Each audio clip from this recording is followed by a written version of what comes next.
Ya ayyuhalladzina amanu wahai jelema nu ariman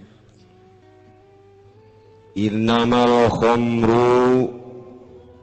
pastina ari nginum arak nu ngamabokeun nu nutupan kana akal ngawalah wahweulehuhkeun kana diri seserian sorangan senyum sorangan ngabudah sungutna mata berem molotot tepuguh pikiranana ngalayang aya keboreuneuh pajar pamajikanana tumpakan kunyana sedengkeun ayeuna mah di Indonesia teh geus jadi Amerika mabok teh jadi ngetren di kalangan anak muda mana naudzubillah min baheula mah kalangan anak muda kuari mah geus merabah ka para pejabat inggis lamun negara urang pake ulin mararabok pejabat teh Gusti Allah nabi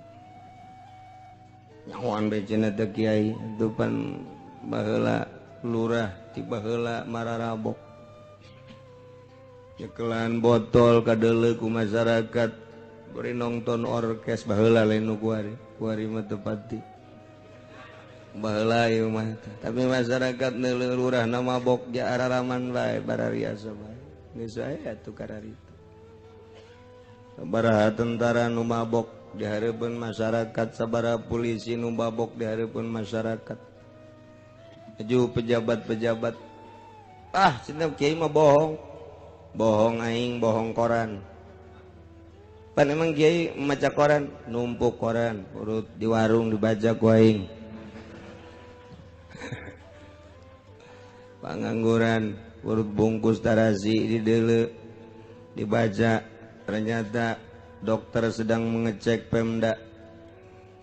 kumaha coba eta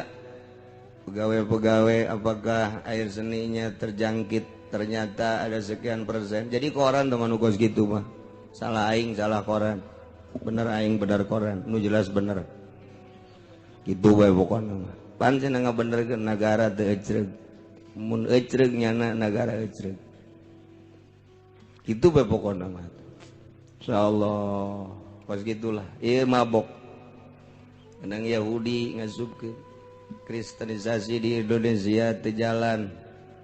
angel cek nyana lain deui jeung di negara-negara lain tetep bae beringas bae di Indonesia mah can wayah dibombardir ku aing cek Amerika lantaran masih kena teger pemikiranana diasupan minuman teu kuat masyaallah anak muda geus tara rusak pikiranana aju kuari mah ustad ge ngarinum arak ustad nang nginum bir ustad insyaallah encan aya ka kiai mah kakara ka ustad doang ustad nu mana ge ustad anu tadina lain masantren ustad ge ngan julukan doang aya anu tadina masantren mah walekeun euy atuh neuleuna ge geus gregeteun bangsa ti pasantren ya mah tadina teh sakola aju di ustad masyaallah ieu keur carita kuari ieu minuman merajalela luar biasa dua maisir judi urang mah teu nyaho lah perjudian kelas kakap di luhur teu nyaho ieu mah dihandap bae main bola bae Kiai Haji jeung Kiai Haji tarohan tolol main bola di TV tarohan deres sama nureuneuh pake tarohan ayo cek sia lalaki teh awewe tapi ulah nanya ka bidan nu nga-WSG ayo tarohan kos kitu bae tarohan masyaallah jadi judi teh geus datang ka handap jasa ya Allah ya Rabbi mana deui wal ansab arja-arja jeung patung-patung mana deui wal azlam duh masyaallah ngundi-ngundi nasib melalui panah khususna umumna jeung naon bae supaya nasib bagus diundi eta nu kos kitu supaya hayang ti heula kaluarna arisan teh coba kumaha koclok ngundi teh ngaranna atuh haram azlam kata Gusti. Kumaha ge haram. Supaya yang tiheula abeh nasib bagus ke Mekah tahun ieu lantaran ieu teh kitu. Naon aya 20-an ieu teh arisan haji. Undi we atuh undi sok deuk kumaha dikocok apakah hendak make panah atuh azlam teh haram. Ih, masih. Ya Allah, ya Rabbi, azal ngundi, azal supaya nasi bagus jadi undi. Kumaha bae cara ngundi nama atuh haram. Coba diutang-hitung ya, coba diutang-hitung supaya usaha ieu bagus. Ayo coba. Ai baheula mah sangaran anu tulis ya. So, aju diasupkeun kana panah, aju panahna ditarik. Bisa ditarik, lempeng mun kena kanu dimaksud bagus berarti eta teh kos kitu azlam ngaran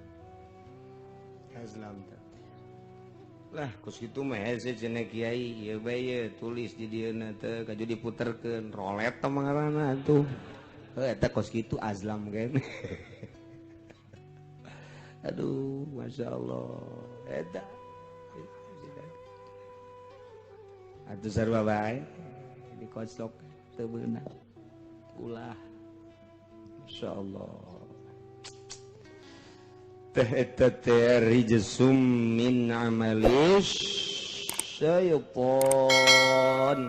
bahasana ge rijsun kokotor najis min amalis syaiton antak fajtanibu jauhan ku anjeun eta teh min amalis minum min amali syaiton, judi min amali syaiton, patung min amali syaiton, ngundi nasib azlam ngarana min amali